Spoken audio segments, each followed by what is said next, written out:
ஹாய்ங்க. கடைக்கு வந்து current bill வந்திருக்கு. ரொம்ப ஆச்சரியமா இருக்கு. என்னன்னு பார்த்தீங்கன்னா, இப்போ வீட்ல வந்து ஏசி ஓடுது, லைட் ஓடுது, ஃபேனு, மிக்ஸி, வாஷிங் மிஷினு எல்லாமே போட்டு ரூ. 200 தான் வந்துச்சு.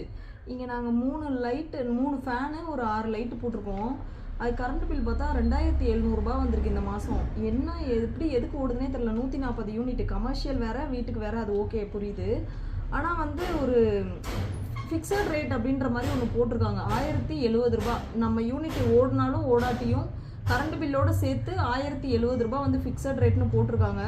எனக்கு இது என்ன மிஞ்சும் அப்படின்னே தெரியல. ஏன்னா இப்போ வீட்டில் பண்ணும்போது எனக்கு பெருசாக செலவில்லை. இப்போ கடைக்குன்னு எடுத்துட்டோம்னா நமக்கு கரண்ட் பில் வருது, ஒய்ஃபை காசு, கடை வாடகை, ஸ்டாஃப் சேலரி, டெய்லி டீ காஃபிக்கு ஒரு ரூ. 50 எல்லாமே எடுத்தா அதே ரூ. 100 150 தான் டிஷர்ட் கொடுக்குறோம். 150 கூட இல்லை, ரூ. 100 தான் எல்லா டிஷர்ட்டுமே கொடுக்குறோம்.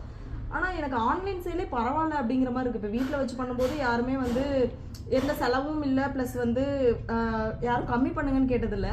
ஆனால் இப்போ கடையாக வச்சதுக்கப்புறம் வர்ற கஸ்டமர் எல்லாருமே வந்து இன்னும் கம்மி பண்ணுங்கன்னா எனக்கு இதில் என்னடா கிடைக்கும், கடையை சாத்திட்டு கிளம்பிடலாமா அந்த மாதிரி இருக்குது. இப்போது உங்கள் கடையோ உங்கள் வீடோ இருந்துச்சுன்னா நீங்கள் எவ்வளோ கரண்ட் பில் கட்டுறீங்க அப்படிங்கிறது மறக்காமல் வந்து வீடியோவில் சொல்லுங்கள்.